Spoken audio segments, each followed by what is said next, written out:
Shalom, bagaimana kabar? Semoga kita semua dalam keadaan yang baik ya. Pada hari ini kita akan sama-sama merenungi kebenaran firman Tuhan yang terambil di dalam Ibrani 10, ayat yang ke-19 hingga yang ke-22 yang berbunyi demikian.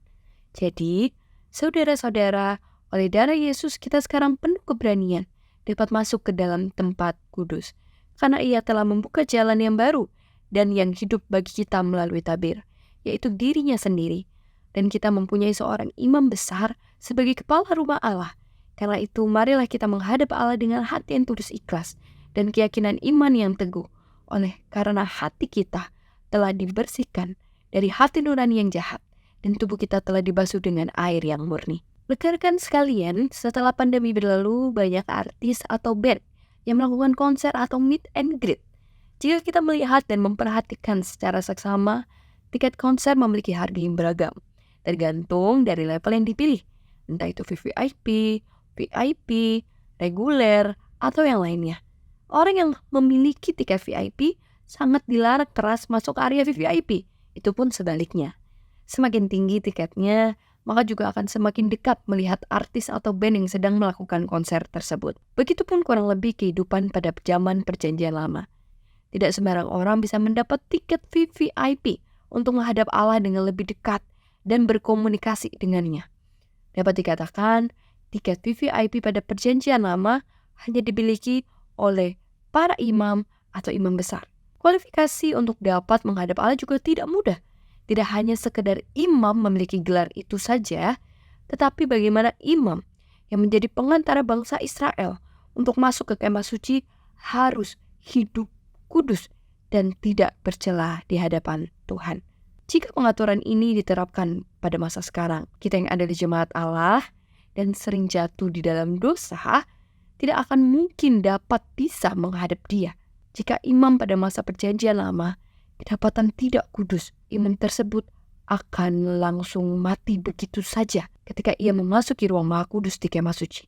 Itu pun sebabnya sebelum masuk ke kemah suci, khususnya di dalam ruang maha kudus, kaki imam besar itu akan diikat dengan tali. Dengan demikian, jika ia kedapatan meninggal, orang-orang di luar bisa menarik mayatnya dengan tali tersebut.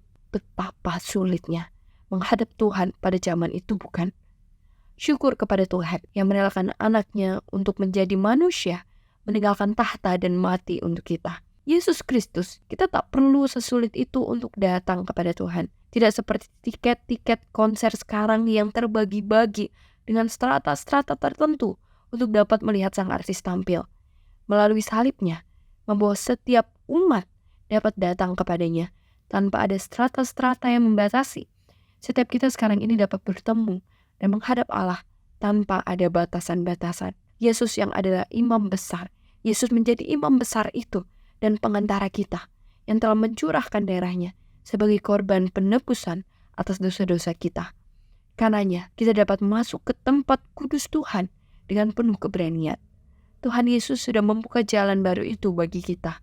Melaluinya kita dilayakkan dan memiliki hak istimewa sebagai anak untuk datang menghadap Tuhan yang sudah menjadi Bapa kita. Maka dari itu, pada hari ini kita memiliki hak istimewa itu. Tiket VVIP itu sudah terbayar lunas oleh Tuhan. Untuk kita dapat leluasa datang, dapat leluasa berkomunikasi dengan Tuhan, baik melalui doa, pujian syukur kita, pengucapan syukur, penyerahan diri, dan lain sebagainya. Pertanyaannya sekarang adalah, apakah kita sudah memahami dan memanfaatkan hak istimewa kita sebagai anak Tuhan untuk berkomunikasi dengannya? Kiranya Roh Kudus menolong setiap kita untuk memaknai privilege hak istimewa ini dan menghidupinya di dalam kehidupan kita. Amin.